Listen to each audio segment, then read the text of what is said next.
The market smelled like rust and sweat, a metal roof covered rows of cages. Each one filled with beings no one wanted. Lights flickered above, casting long shadows over cold stone floors. It was the Bellaran trade district known for one thing: selling lives cheap. And tonight, the auction was special. A rare pleasure animal was about to be sold. That's what the sign said, glowing red behind her cage. But she was not an animal. She had a name once, but no one used it anymore. She had a home once, but it was gone. Now, she was just lot number 88. She sat in the corner of her cage, knees hugged to her chest. Her skin was soft silver blue, hair tangled and thin. Her body was bruised, her eyes dull. She didn't cry anymore. There were no tears left. Around her, buyers laughed and pointed to Skinny, said one alien with 3 eyes. Might be fun for a week, said another with sharp teeth, but no one placed a bid. The auctioneer, a fat alien with gold rings on all his fingers, cleared his throat. Lot 88. Pleasure trained, minimal maintenance. Full obedience chip installed. The girl flinched at the word chip. She had stopped fighting long ago. Her voice had been trained to moan on command. Her body conditioned to obey. But inside, something small still lived a spark, buried deep under pain and silence. No one raised a hand. The auctioneer looked nervous, starting bid. 200 credits, he shouted. Still no movement, he sighed. Fine. 100 credits. Buyers looked bored. The auctioneer wiped sweat from his brow. 50. Come on, she's clean and trained. Still, nothing. Then, a slow step echoed through the hall. Boots, heavy, human. A middle-aged man in a simple coat walked in. He wasn't rich, not tall, not impressive, but his eyes were calm. Sharp like steel, he didn't look at the seller or the crowd. He looked only at her. She met his eyes and, for the first time in months, her heart skipped. There was no hunger in his stare. No laughter, no cruelty. Just a question, and then a strange warmth she didn't understand. The auctioneer smiled. Ah, human. Good timing. Fine product here. Only 50 credits. The man didn't speak. He walked closer, past all the cages. The crowd watched him, waiting. He stood in front of her cage and looked at her for a long time. She didn't move, didn't speak, but something in her posture changed. Her shoulders lowered just a little. A guard raised an eyebrow. You buying or staring? The man reached into his coat and took out a worn credit stick. He raised it silently. The crowd laughed. That human's desperate? Maybe he likes them broken, but the man didn't react. He just said one thing, in a low voice. She's not what you think. The auctioneer grinned. Sold. Take her. She's yours. The cage buzzed. The door clicked open. The girl didn't move. The man stepped forward slowly and offered his hand. She looked at it like it was a weapon. No one had offered her a hand in years, only chains. Collars or commands. Her fingers trembled as she reached out. The crowd whispered, confused and amused. He gently helped her up, wrapping his coat around her bare shoulders. You're safe now, he said softly. The girl looked at him, eyes wide, unsure. He didn't pull her or push her, just walked beside her. Through the crowd, through the market, people stared as they passed. A human bought a pleasure pet. She won't last long. She'll break again soon. But the man didn't care. He walked with steady steps, protecting her from every stare. Every word, the girl whispered. What do I call you? He paused and looked at her. You can call me Ron, he said. And you? She lowered her head. I don't remember, he nodded. Then I'll call you Star, until you remember who you are. They disappeared into the night, leaving behind the cage, the auction, the shame. And for the first time in a long time, she didn't feel like property. She didn't know what tomorrow would bring. But tonight, she had something strange. Hope. Asterisk, the door opened with a soft hiss. Star stepped in slowly, her bare feet touching smooth wooden floor. There was no chain waiting, no collar stand. No padded walls like before, just a small, clean room with a warm yellow light. A bed sat in the corner. Not a cage, not a mat, but a real bed with sheets and pillows beside it. A folded blanket and a tiny glowing lamp. She blinked, confused, not used to silence this soft. Ron stood at the doorway, watching her carefully. "You can rest here," he said. "This room is yours." She didn't move, didn't speak. He placed a clean towel and clothes on the chair. "Bathrooms through that door," he pointed. No cameras, no locks. Her eyes widened. "No locks," she whispered. Ron shook his head. "You're not a prisoner here." She hugged herself. The oversized coat still wrapped around her cold body.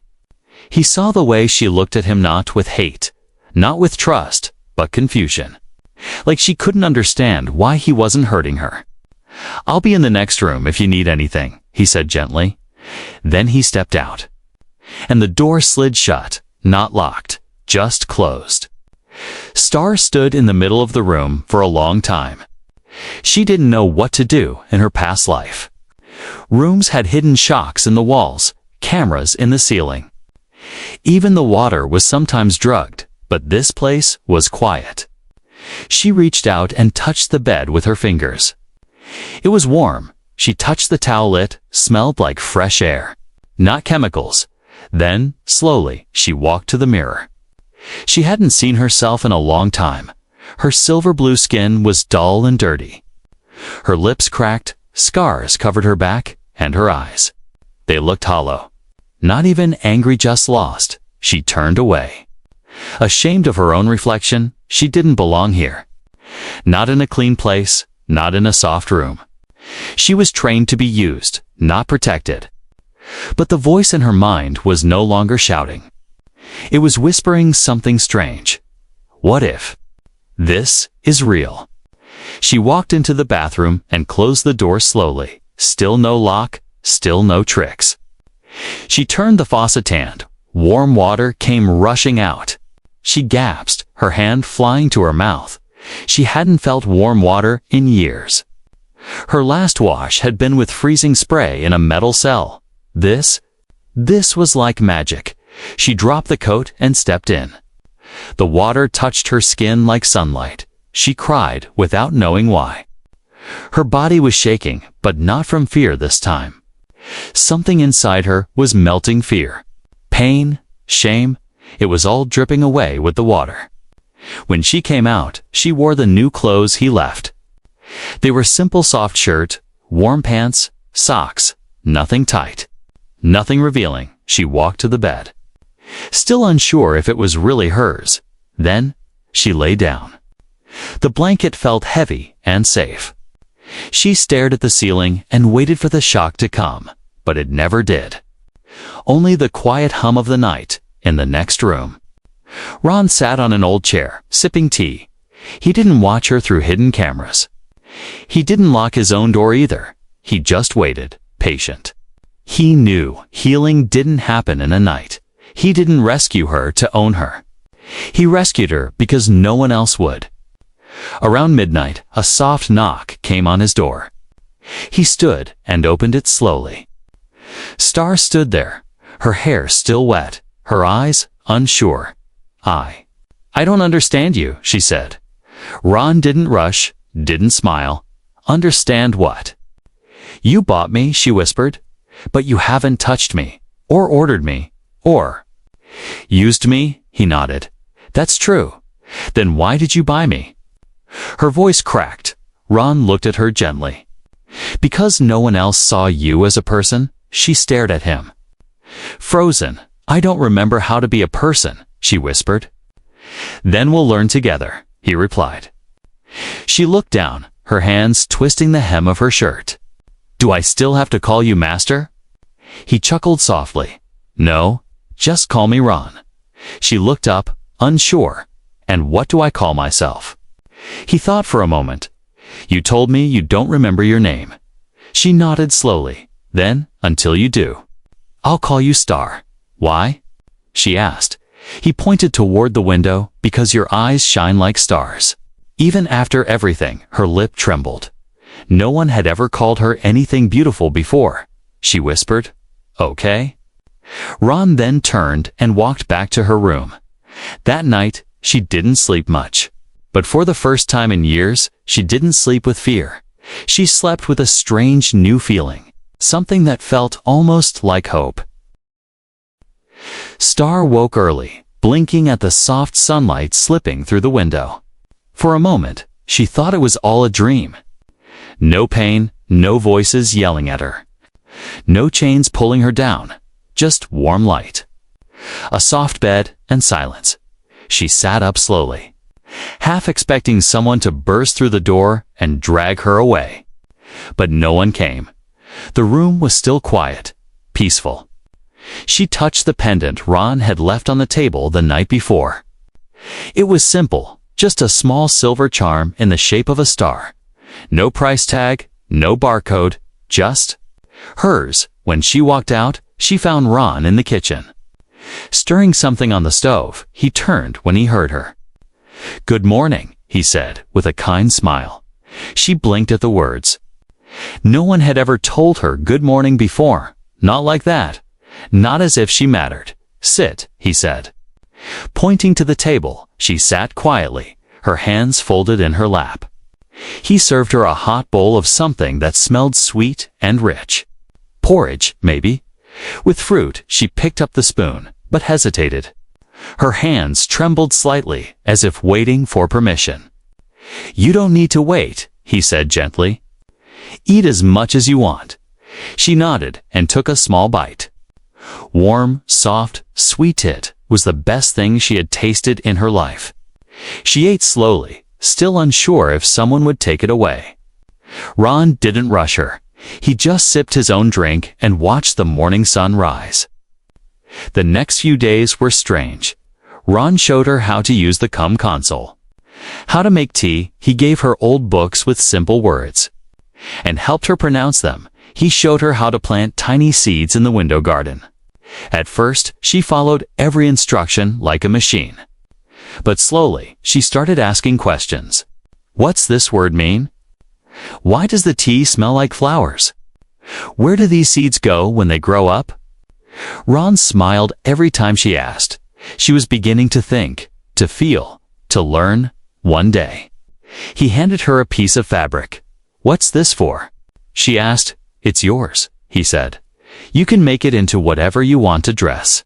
A scarf, even a pillow. She held it close. No one had ever given her something without expecting anything in return.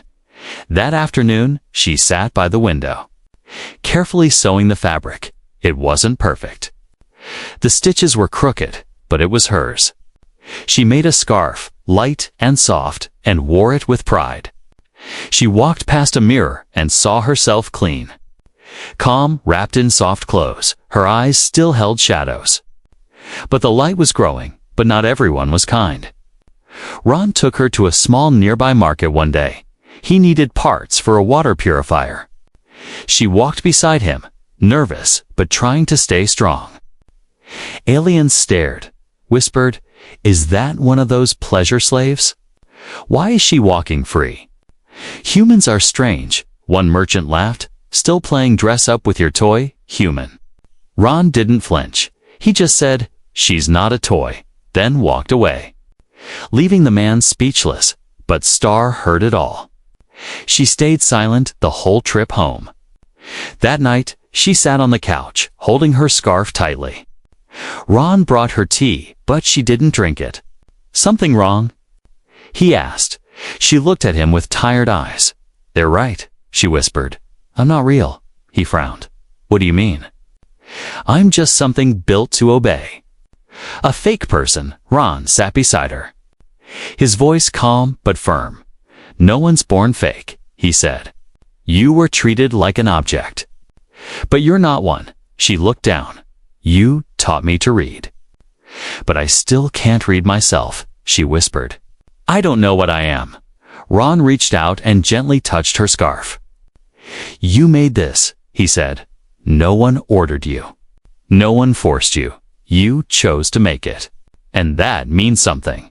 She looked at her scarf, the crooked stitches, the soft color. It's ugly, she said. It's beautiful, he replied. Because it's yours, later that night. She stared at the stars through the window. So many lights, so many worlds. She wondered how many others were still trapped. Still owned, still silent, she placed her hand on the glass. I want to help them, she whispered to herself. I want to do more than just be free. I want to make others feel what I'm starting to feel. Ron heard her from the hallway, but said nothing.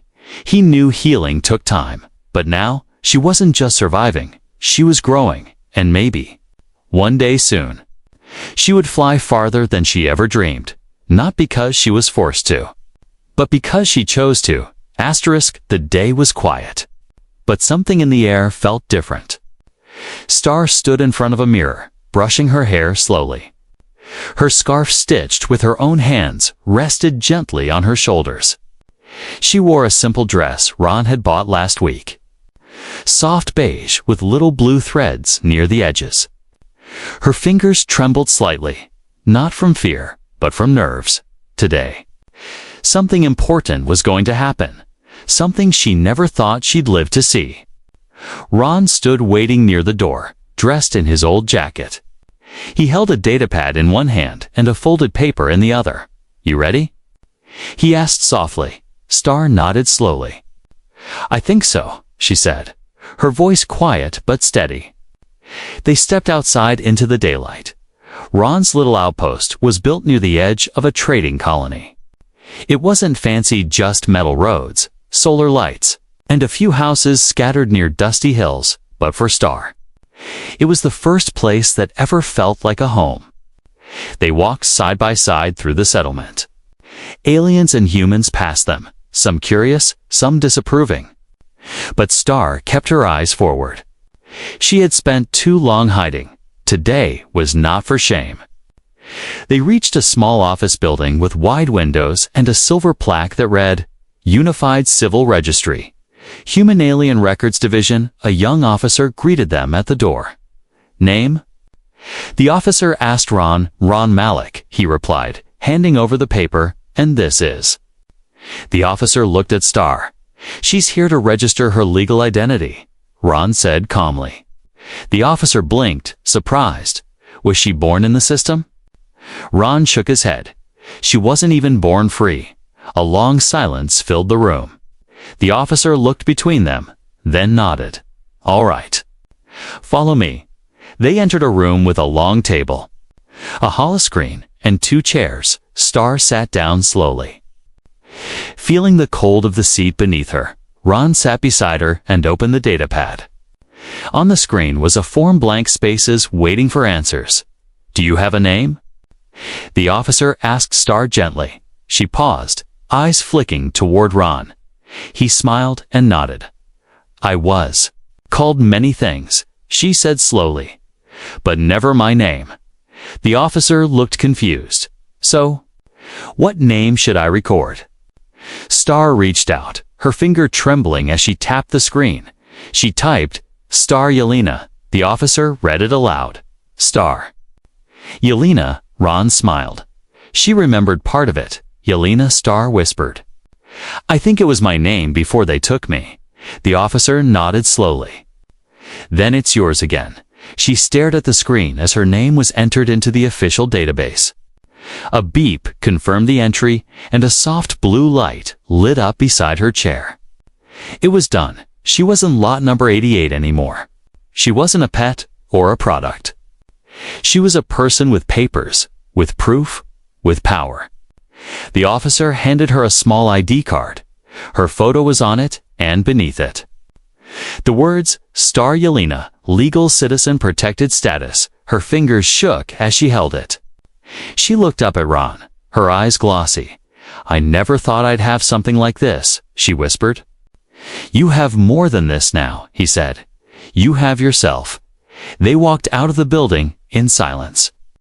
Star held her ID close to her chest. The sun warmed her skin as she breathed in deep. It felt like the world had changed, but really, it was she who had changed that evening. Ron prepared a small dinner. Nothing fancy, just roasted root vegetables and warm bread. But for Star, it was a celebration. They sat together at the table, and Ron lifted a small glass. "To Star Yelena," he said. She raised her glass shyly. "To the girl I'm learning to be." They both laughed softly. The room was filled with warmth, not just from the heater, but from something deeper. Something new, belonging. Later that night, Star stepped out onto the porch. The sky was painted with stars, so many that it felt endless. She stared at them in silence. She thought of the cage, the auction, the whispers. She thought of the girl who trembled at every sound.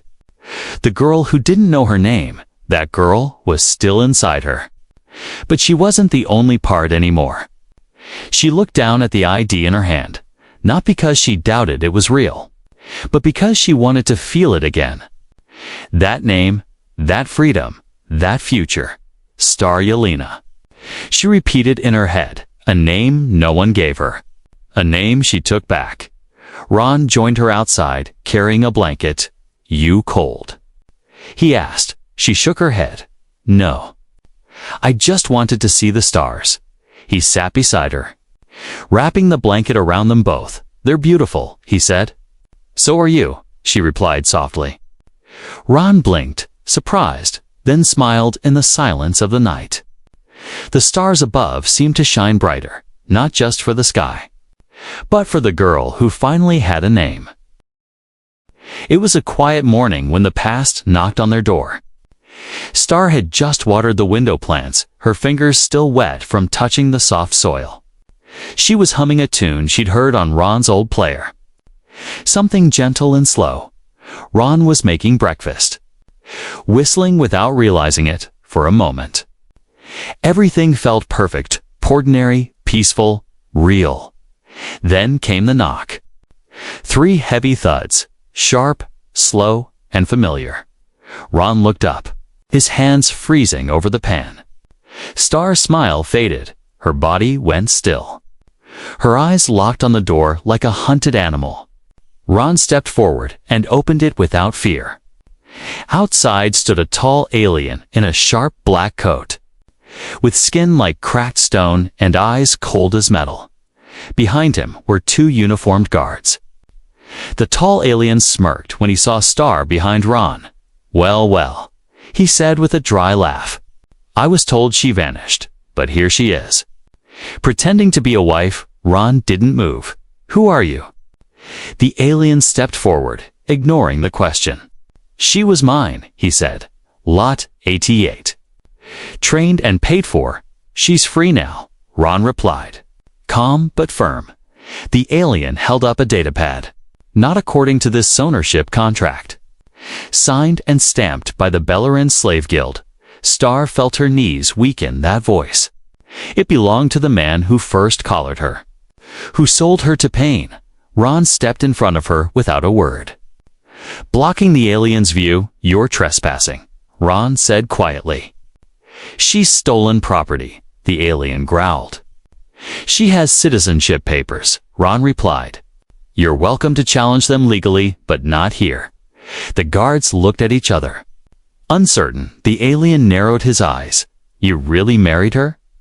You think that erases what she was?" Ron didn't blink. "No. It doesn't erase what you did either." Later that day, a formal notice was delivered to Ron's door. Summons to court. Dispute over ownership and citizenship. Ron read it slowly, then handed it to Star. She stared at the words, her hands cold and shaking. "I thought it was over," she whispered. "I thought I was safe." Ron sat beside her. "You are safe, but now we have to prove it." Star looked down, guilt flooding her heart. "I'm causing trouble for you," she said. "You could walk away from this." Ron turned to her, "and leave you alone to fight him." She looked away, tears forming again. He took her hand. "You're not alone." Star not anymore. The next few days were a blur of meetings and papers.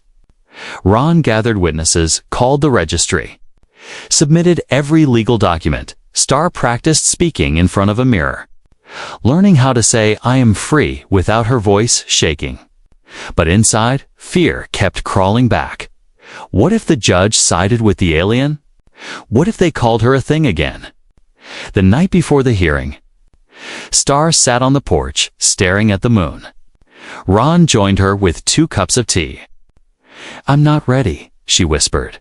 "No one ever is," he replied. "But you're not the same girl he broke. He can't break who you've become." She looked at him, eyes wide. "What if the law sees me the way he does?" Ron smiled gently. "Then we changed the law." The courtroom was cold and metallic. Aliens of all kinds sat on benches, watching with curiosity and whispers. A judge floated in the center on a hover chair, her voice calm but stern. Ron stood on one side, with Star beside him. The tall alien owner stood on the other. Confident, smirking, she was a pleasure slave. Bought legally, he told the judge, she was a person stolen and broken. Ron replied, "She was mine," the alien snapped. "You married her just to keep her away from her rightful owner." Star stepped forward. Her knees trembling, the judge looked at her. "Do you wish to speak?" Star nodded, voice shaking. "Yes." She took a deep breath. Her hands tight at her sides. "I was taken as a child, trained like an animal, and sold," she said. Her voice soft but growing stronger. "I forgot my name. I forgot my freedom. But I never forgot I was alive." The crowd hushed. The judge leaned forward. "And now?" Star lifted her head. "Now I remember who I am." She held up her ID. "I am Star Yelena. I have a name, a life, a homeland, a choice." Her eyes burned into the aliens. "You will not own me again." The courtroom fell silent. The judge looked at the contract. The citizenship papers, the marriage license. Then she raised her hand and said, "This court recognizes the legal freedom and protected status of Star Yelena." She paused. "Any further claims of ownership will be considered criminal." The alien's face twisted with fury. But the guards moved to escort him out. He shouted threats, but no one listened. Star stood still, silent, until the doors closed behind him. Then she fell into Ron's arms, crying not from fear, but from relief. It was over. The chains had returned, but this time she had broken them. The story of the trial spread like wildfire. Across spaceports, news feeds, and crowded taverns. People whispered the same thing. The human married a pleasure slave. She spoke in court. And the judge called her a citizen for most. It was gossip, a strange headline in a galaxy full of strange things. But for many, especially the silent ones, the used ones, the forgotten ones, too, was a signal. Hope had found a voice, and its name was Star Yelena. The court released official footage of the hearing. Clips of Star speaking, shaking but strong, were replayed on colony screens. Her words, "You will not own me again," became a rally cry. Some called her brave, others called her dangerous. But no one ignored her anymore. 2 days later, the Slave Guild sent a formal challenge. They claimed Ron had manipulated the system, that Star's citizenship was illegal, that their property had been stolen by marriage, and so a second trial was called, this time in the High Court of Unity, a place where decisions echoed across entire star systems. Ron wasn't surprised. He sat beside Star at the table, their hands resting close, but not quite touching. "I thought it was over," Star said quietly. "Now it's bigger than us," Ron replied. "Now it's about all of them, every girl like you, who's still waiting for someone to see her." Star nodded slowly. "Then let them see me." The High Court was enormous. Built of white stone and floating lights, people from dozens of worlds watched from the gallery. The judges were 1 human, 1 alien. one synthetic symbols of unity. The guild sent lawyers dressed in black, tall and cold like statues. Ron and Star stood with only one human advocate, but they didn't look small. They looked unbreakable. The trial began. And the guild moved fast. She was sold under legal terms, one lawyer said. A contract of ownership was signed and honored. She was property, nothing more, another added. Her current status is a loophole created by emotional manipulation. She was purchased under false intentions. No one marries a thing. Star stayed silent, listening, but her eyes never looked down. She wasn't that girl anymore. The one in the cage, the one hiding in corners. When it was Ron's turn, he stepped forward calmly. She was treated like property, he said. But she was never just a thing. He showed the footage, her learning to read. Helping rebuild a water system, saving a neighbor's child from a landslide. Tell me, Ron asked, does property learn? Does it create? Does it save lives? The human judge leaned forward. And your reason for marrying her? Ron answered, I married her because I love her. Because I bought her. Whispers rippled through the gallery. Love was not a common argument in intergalactic courts. But it was powerful. Then came Star's moment. She stood at the center of the chamber. No chains, no collar, only courage. My body was sold, she began. But my soul was never theirs. The alien judge raised an eyebrow. You acknowledge being trained and sold. I was trained to obey. Yes, she said. But not to think, not to feel, not to hope. She looked at the crowd. I had to learn to be a person again, to believe my name meant something. I am Star Yelena, and I belong to no one. Tears filled her eyes. But her voice never broke. I don't ask for pity. I ask for truth. If your laws only protect the powerful, then you are not judges. You are keepers of cages. The room went quiet. Even the guild lawyers shifted in their seats. The synthetic judge tilted its head. We have seen many petitions, it said, but never one born from this much pain and clarity. The alien judge nodded. She is not asking to be special, lonely to be seen. The three judges withdrew to a private chamber. Minutes felt like hours. Star sat beside Ron. Fingers digging into her scarf. Ron whispered, No matter what they say, you're already free. She nodded, barely breathing. Then the judges returned. The human judge stood and spoke. We recognize Star Yelena's personhood, her marriage, and her protected status. The previous contract is declared invalid. All pleasure animal designations are to be reviewed across this sector. The courtroom gasped. This wasn't just a ruling, it was a wave, a signal that the system was cracking. And in the center stood a girl who once had no name. Outside, reporters rushed toward them. Flashes lit the walkway. Voices shouted questions. Star didn't speak. Not yet. She just held Ron's hand tightly. When they reached the edge of the court stairs, she turned just once. She looked out at the crowd. I was not born to be silent, she said softly. Now I speak for every girl still waiting in chains. Then she walked away. Not as a product, not as a symbol, but as a woman who changed the stars with her voice. Weeks passed, and the galaxy was still talking about her. News feeds called her the star that spoke. Some praised her. Others feared the change she represented. But Star Yelena didn't care about fame or headlines. She only cared about what came next. The court ruling had shaken the foundation of the slave guilds. Hundreds of silent victims had begun filing appeals. Some buyers even released their property out of fear of legal consequences. But Star knew not all chains were made of metal. Some were buried deep inside the mind. She sat in the garden that morning, watching two small birds chase each other across the fence. Her hands were covered in soil as she planted new seeds beside her. A soft breeze played with the scarf she'd made still crooked, still hers. Ron was nearby, fixing a solar panel, humming under his breath. Life was simple again, but it wasn't the same. Because now, she had something she'd never had before. Choice. Later that evening, a sleek ship landed near the outpost.